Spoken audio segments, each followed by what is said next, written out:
pessoa ficou preocupada porque ela sonhou que a casa onde ela mora não tinha bases, que estava como sobre um abismo e não havia nada que amparasse. Bem, o sonho lhe diz que as verdadeiras bases da vida neste mundo não estão na matéria sólida, no chão sólido, mas que estão em outras bases. E como havia um abismo vazio embaixo da casa, queria dizer que a base seria a ausência de desejos, inclusive a ausência de desejo de segurança. E uma pessoa está dizendo que alguém da sua família colocou alguém na justiça, e se isto dará algum retorno kármico. Sempre que nós contamos com a justiça humana, nós vamos acabar na justiça, vamos acabar lidando com ela. Agora, se nós estamos diante de uma outra justiça, de uma outra ordem, de um outro equilíbrio, aí pode-se não ter relacionamentos com a justiça aqui da Terra. E uma pessoa gostaria de saber qual é o destino de um transmutado. Transmutado é aquele que cede o corpo para um outro ser. Qual é o destino desse transmutado, já que não pode haver dois seres no mesmo corpo o tempo todo? Se um ser cede o corpo para um outro e o desocupa completamente, ele vai aguardar fora do corpo, sem encarnar, até que o corpo seja restituído, até que os átomos permanentes daquele corpo estejam de novo disponíveis. Mas há casos em que se cede o corpo, mas a gente não se desliga completamente. Pode haver ali uma convivência, mas relativa. E há casos em que o indivíduo cede o corpo para um outro muito mais adiantado, então ele pode ficar na aura desse que ocupou o corpo para ir usufruindo daquele estado evolutivo. Mas, em geral, quem cede o corpo fica em outro estado, fazendo outro caminho, outro tipo de trabalho, enquanto o corpo está ocupado.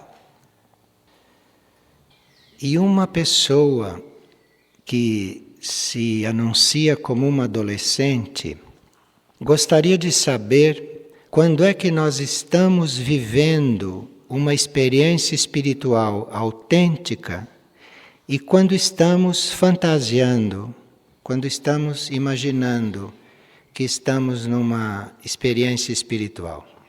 É muito fácil. Porque se nós estamos realmente vivendo uma experiência espiritual, isso nos deixa mais humildes. Isso nos deixa mais receptivos, nos deixa mais flexíveis e nós irradiamos energia de cura.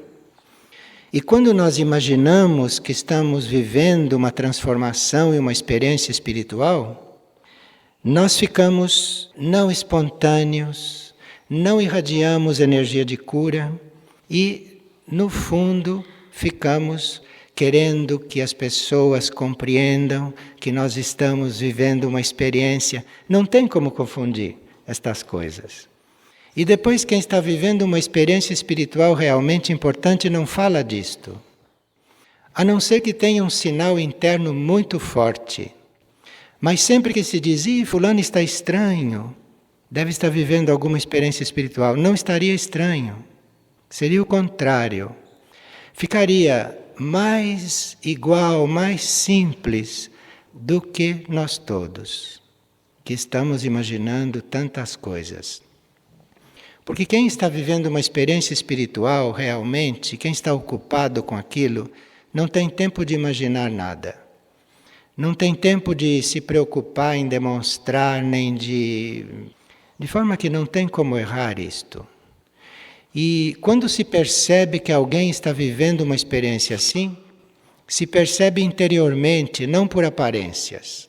Você percebe isso internamente, você percebe isso por um outro sentido. E acontece um tal sentido de respeito por aquilo, que para você falar disso com alguém ou com a própria pessoa, precisa que seja realmente muito necessário.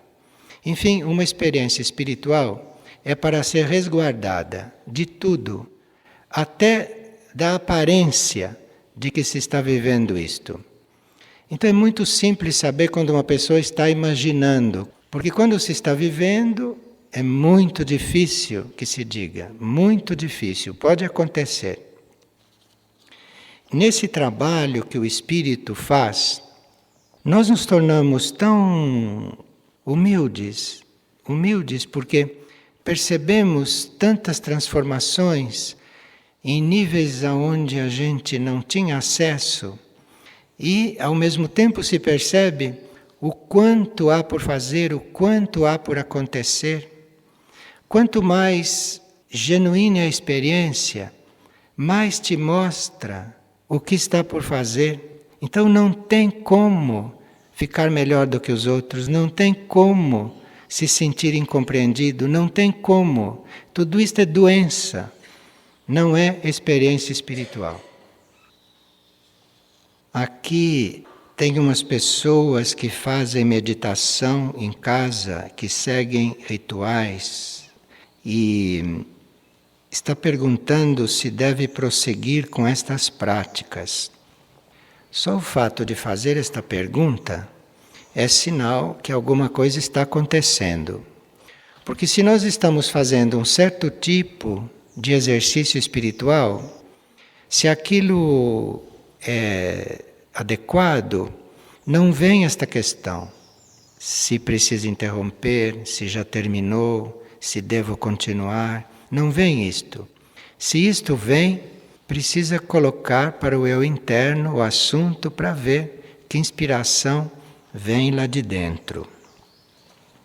Se nós formos reler o capítulo do 7º raio, na energia dos raios em nossa vida, nós vamos ver que esse ritual do 7º raio é um ritual que tende a entrar na nossa vida.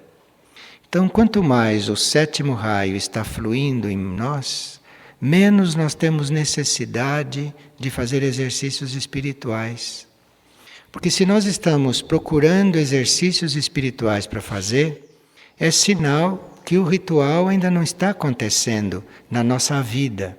Então nós precisamos desta ajuda, precisamos deste apoio, desta disciplina. Mas quando vem alguma dúvida, ou essa disciplina não é mais necessária, ou ela deve mudar em alguma coisa. E se a gente não sabe como mudar, a gente pergunta internamente, pergunta dentro e algum sinal há de vir. Agora, aqui tem um outro caso de alguém que pratica uma determinada meditação todos os dias e que está perguntando se isto dificulta a sua interiorização. Eu não sei se é o caso deste tipo de meditação, mas é bom que a gente saiba que sempre que há um tipo de meditação difundido mundialmente, é preciso ter cuidado, porque às vezes no plano mental pode haver algum ser não da hierarquia que use a energia de todas estas pessoas que estão meditando naquela direção. Então precisa ter muito cuidado com isso. Estou dizendo isto porque aqui está citando o nome de um destes que funcionam assim. Então, isto está lá no plano mental, pode ser uma mente nem mais humana, pode ser uma mente de uma outra hierarquia, e que institua um tipo de meditação aqui na Terra. E os incautos passam a meditar daquele jeito. Então aquilo é uma forma de atrair para o mental, lá onde está aquele quartel-general, toda a energia mental destas pessoas. E lá se manipula esta energia e se devolve esta energia para outros como formas pensamentos. Estou dizendo isto porque há tipos de trabalho deste gênero que são até cobrados. As apostilas são vendidas, as formas de meditação custam dinheiro, as consultas são pagas, são feitas por correspondência, enfim, tudo isto pode estar indicando uma coisa deste gênero. As manifestações através de luz e função, elas aparecem aleatoriamente ou escolhem para quem aparecer? Se as manifestações no céu, as luzes que aparecem no céu, se são aleatórias, ou escolhem as pessoas para as quais tenham que aparecer. Não, não existe nada aleatório, nem nada fora de controle neste universo. Tudo é organizado, tudo é controlado e toda manifestação está dentro de um plano evolutivo. Então, existem presenças aí no espaço todo o tempo. Nós é que não percebemos isto todo o tempo, porque nós temos uma certa capacidade de sermos atingidos por isto. Então nós podemos estar sendo trabalhados por isto inconscientemente. E isto que nos trabalha tem pleno conhecimento do nosso estado, tem pleno conhecimento da nossa necessidade. Então nós somos trabalhados inconscientemente o tempo todo. Agora, há momentos em que pode ser de ajuda, pode ser evolutivo, pode ser bom para o ser ou para os corpos do ser, que ele tome consciência disto tudo. Então isto é regulado. Quando chega um momento em que é bom para você, que você tome consciência, você toma consciência. Quer dizer, aquilo se mostra para você, aquilo se apresenta para você, de uma certa forma. Se apresenta da forma que a lei permite. Porque nós estamos aqui encarnados no mundo material, tem várias leis que têm que ser aplicadas, então aquilo vai se mostrar dentro da lei para você. Isto porque você está precisando da ajuda naquele sentido. Você está precisando de tomar consciência do que está acontecendo. Então não existe nada casual nem aleatório. E pode uma luz desta aparecer no céu para alguns e não para outros, no mesmo momento. Ela está ali, mas pode não ser vista. E isto existe tanto um controle por parte dela, que nos conhece profundamente, sabe o que nós temos que receber e o que não devemos receber, como existe também um controle por parte do nosso interno, do nosso ser interno. Enfim, quando está havendo esse trabalho em colaboração, não é um trabalho só dos irmãos do cosmos. É um trabalho do nosso ser interior em colaboração com eles e vice-versa. Eu digo esse trabalho que aparece, que surge como fenômeno.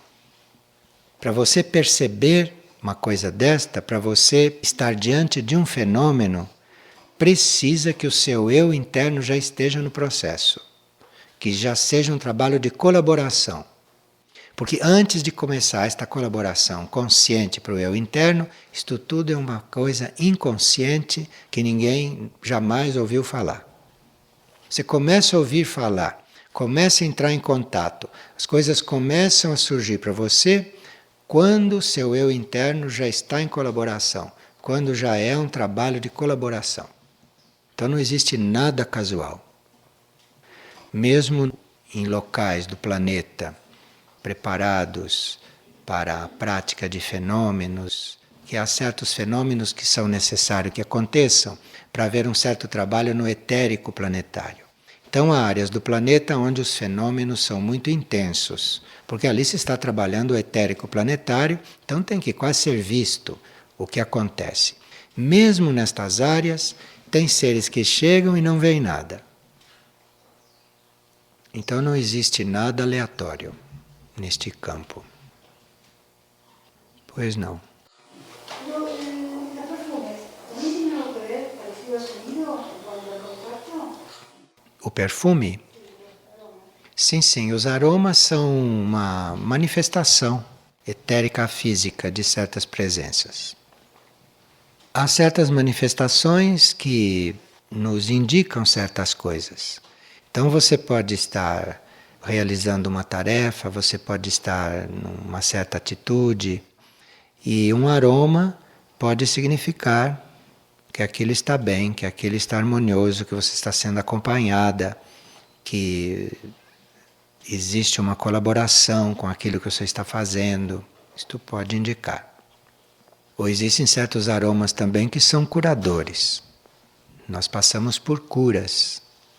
E se esses aromas chegam a ser percebidos pelos nossos sentidos, então isto pode representar que a cura desceu até as células etéricas físicas, que houve uma incidência sobre as células etéricas físicas.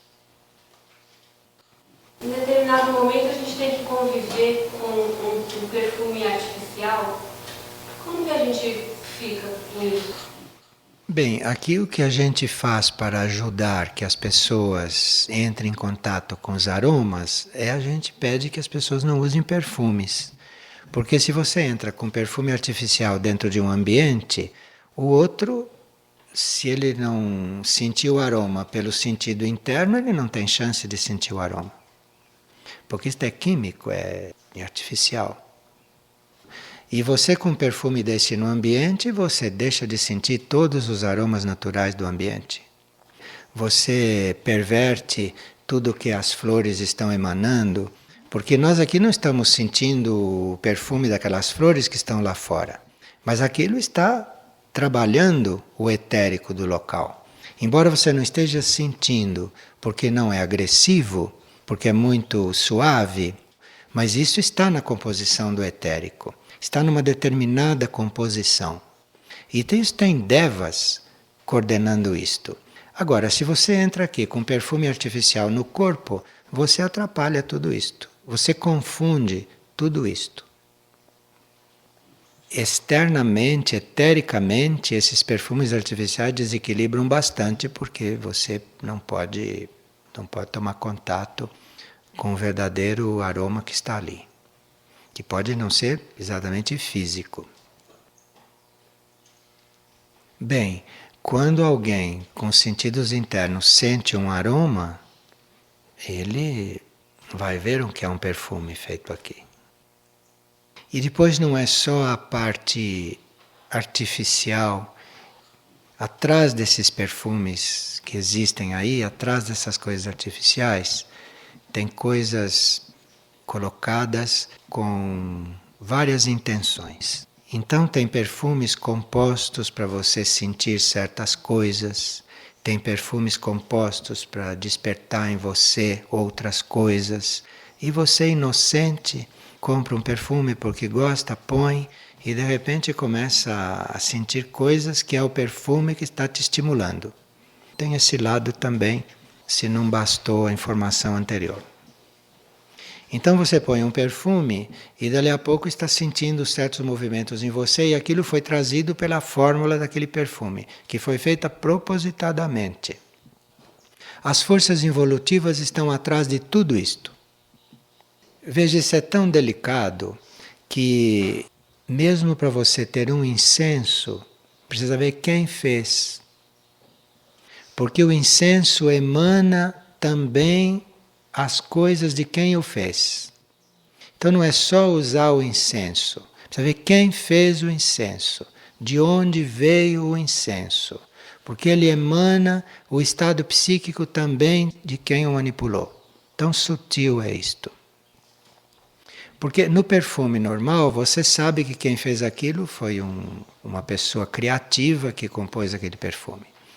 Mas o incenso, né, você coliga isto com um movimento espiritual. E dependendo de quem fez, não é nenhum movimento espiritual. É uma coisa que te embriaga com o estado psíquico de quem fez. Independentemente da fórmula, da flor que você pôs ali, mas ali entra o estado psíquico de quem manipulou. Enfim, neste mundo o melhor é a simplicidade. Quanto mais simples, melhor. Isso é válido para tinturas, é válido para tudo. O principal somos nós, né? O principal é a nossa atitude. Nossa atitude, porque com a nossa atitude muitas coisas são transmutadas. Até a química de um alimento muda com a sua atitude. Porque nós no mundo perfeito não estamos mesmo, então teríamos que ter certos cuidados, não? Mas principalmente conosco. Uma pessoa diz que ela absorve com muita facilidade a carga psíquica dos ambientes. E ela tem isto como um serviço que ela presta. Porém, ela tem uma certa dificuldade em transmutar esta carga. Então ela tem consciência que fica absorvendo a carga do ambiente, mas ela não tem nada em contrário a isso, ela acha que isso é um serviço, mas ela sente fortes dores de cabeça e sente uma debilidade nos seus corpos.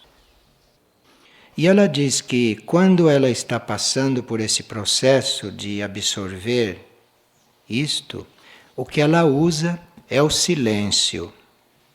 Mas como ela tem essas dores e ela sente essa debilidade, ela quer saber o que mais ela tem que fazer, além de ficar ali em silêncio e de aceitar.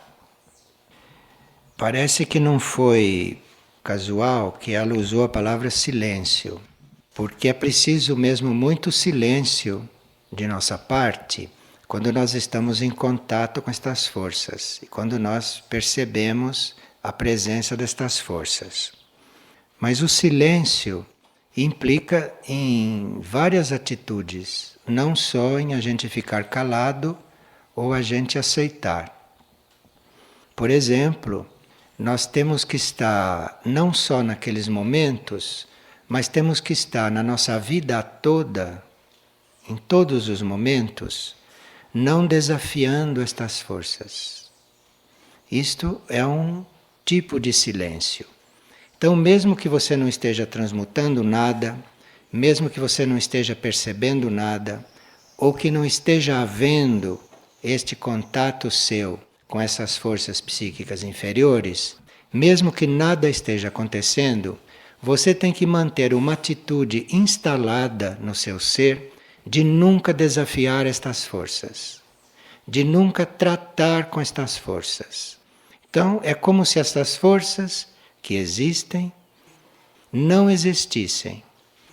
Então, não desafiá-las nunca. Nunca fazer nada que as desafie, que as faça reagir. Um outro ponto que diz respeito a esse silêncio necessário nesses momentos é nós não fazermos comentários mentais enquanto está acontecendo esse processo, seja o comentário que for. Então, se você sente uma força presente, você não faça nenhum comentário, você apenas sinta e não comente nada mentalmente. Mas não fazer comentários é não fazer qualquer tipo de comentário. Porque as forças, ou tudo aquilo que não é exatamente mental, não sabem o que você está comentando. Você pode estar comentando alguma coisa que até poderia amenizar o comportamento delas, mas não é isso que elas compreendem.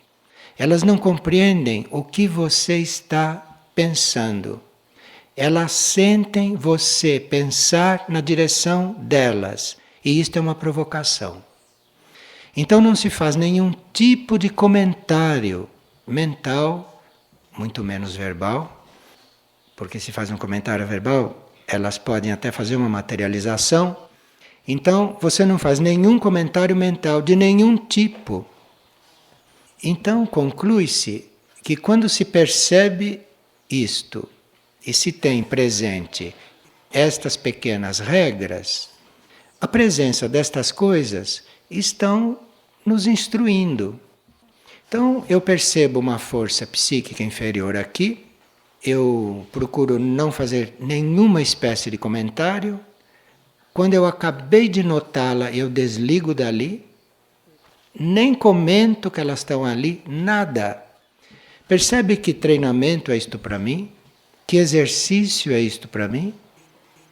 E isto é um exercício importantíssimo, porque vai chegar num ponto na superfície deste planeta que, se nós não adquirirmos esta prática, vai ficar impossível a vida aqui. Porque este acúmulo de forças involutivas, isto não chegou ao fim, isto ainda tem um ciclo.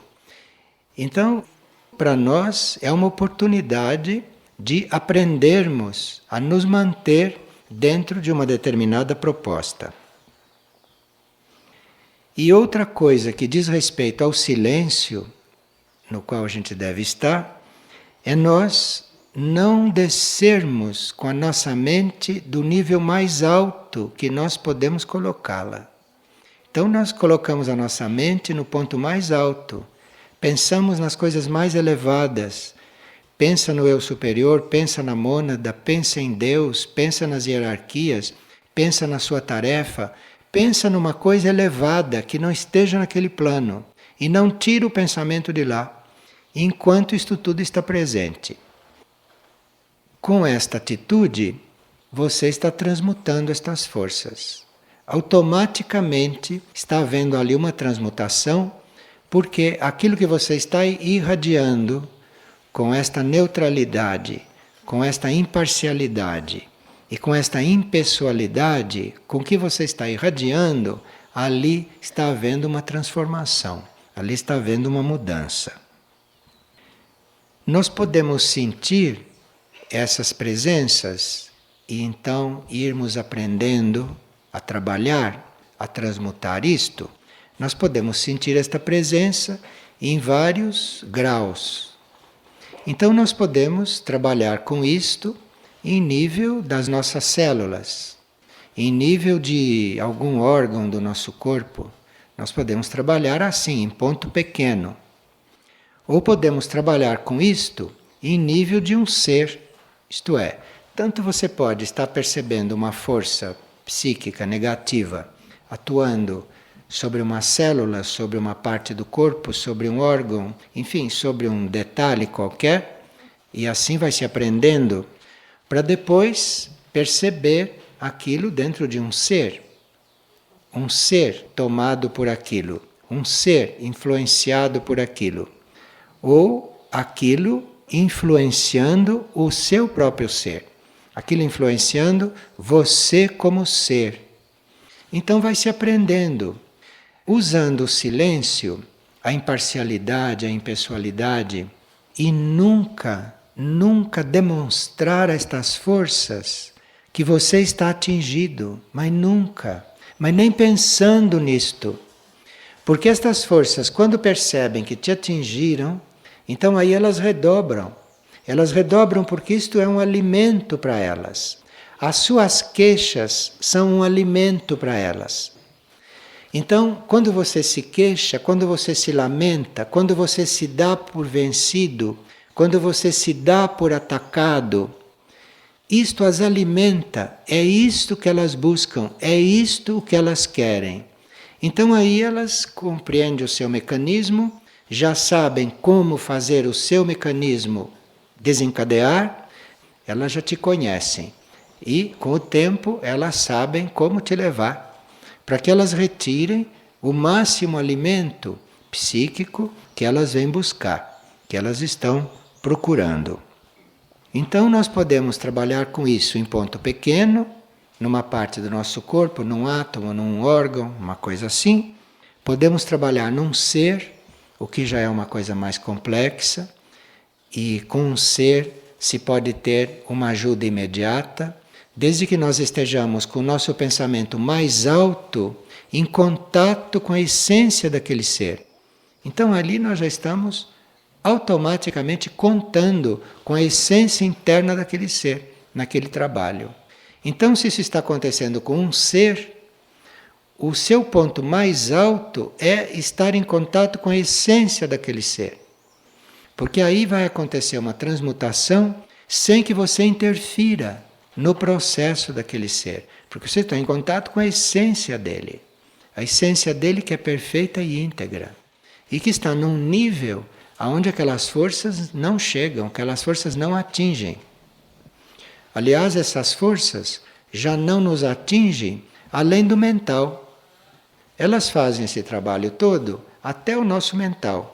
Mas além do mental, elas não estão desta forma, como esta pessoa está perguntando. Tem outros tipos de força, mas não esse, não essa força psíquica. Então, se você está no ponto mais alto, que é a essência do outro, você está muito além dos níveis em que as forças estão atuando. Você está muito além, mas esta essência é mesmo um ponto alto, um ponto abstrato, que não é físico, que não está neste espaço. Então é ali que você tem que estar com a consciência, é aquilo que tem que estar na tua mente naquele momento. Aí o trabalho de transmutação é muito simples. Tem momentos em que se chega a perceber, eu digo tem momentos, porque essas forças estão aí, mas eu nunca percebo isto, nem sei disto, porque não me ocupo disto, a não ser em certos momentos que precisa fazer alguma coisa aqui. Mas se não, nem estou cogitando disto. Então precisa que isto esteja bem firme, que isso esteja bem estabelecido, que é para a transmutação ser contínua. E ela é tão contínua, ela é tão permanente, que não chega, os teus corpos nem chegam a sentir. Porque os corpos não precisam sentir a transmutação. Só se nós não sabemos nos colocar diante desse trabalho. Às vezes você vê que os olhos estão um pouco vermelhos, você vê, mas isso passa, como se não tivesse acontecendo nada. Então não tem nada a ver com os corpos isto. Isto é um nível diferente, é um outro trabalho, esse trabalho de transmutação. Agora, claro que em nível de corpos pode algo estar se processando, mas isto é muito rápido. Se você se mantém nesse nível, na hora que o corpo dá o sinal, ou que o mal-estar dá sinal, você se mantém naquele nível, em poucos segundos aquilo cessa, desaparece, acabou. Porque a transmutação mais alta faz com que a coisa menor cesse. Não há campo para isso. Agora, se de repente, karmicamente ou por um outro motivo, um corpo é mais visado ou é mais constante um ataque ali, você preste menos atenção ainda. Dê menos corda para isto. Mas sem tirar o seu pensamento lá do alto, sem tirar o seu pensamento do nível e do rumo em que ele deve estar. E isto acontece também com um grupo. Você pode estar diante desta situação transmutando um grupo. Ou você pode estar diante dessa situação transmutando um fato planetário, uma situação planetária. E não tem dificuldade nenhuma com estas coisas. É só você se manter não envolvido com o que está acontecendo. Porque mesmo o trabalho dessas forças está controlado. Está controlado pelas forças da luz. Isso tudo está controlado. Então você não precisa se preocupar. Você tem que se manter no seu nível, no seu trabalho, no seu ponto. E saber que tudo está controlado. Então você não tem que se ocupar com isto. Assim nós nos tornamos realmente um canal de transmutação. Senão vamos ficar com problemas. Senão vamos ficar com dores, vamos ficar com tudo isto que a pessoa está apresentando e que é muito útil para ela. É muito útil porque ela sentindo isto tudo, ela agora pode aplicar o silêncio de uma forma mais correta e ela aprender todas estas coisas na prática, aprender isto nela mesma. E ela vai vendo como esse sofrimento, como essas dores, isto tudo, como isto tudo vai se dissolvendo, isto tudo vai desaparecendo. Isto é uma aprendizagem para ela. E é muito importante fazer esta aprendizagem, porque quando você conseguiu dominar isto, sair deste jogo, você já tem a energia correta para ajudar os outros a saírem. Porque aí basta que você esteja em linha com isto tudo, que o outro, se tiver necessidade, basta ele pensar em você, ou ele pedir ajuda para qualquer nível que seja, que você está lá ajudando. Você não precisa se preocupar. Você tem que ficar impecavelmente impessoal e não envolvido com nada destas coisas. Então, você fica no seu ponto. E qualquer um que precise de ajuda e que chame por ajuda, você pode estar lá, ou qualquer um outro pode estar lá, mas isso não é organizado por você.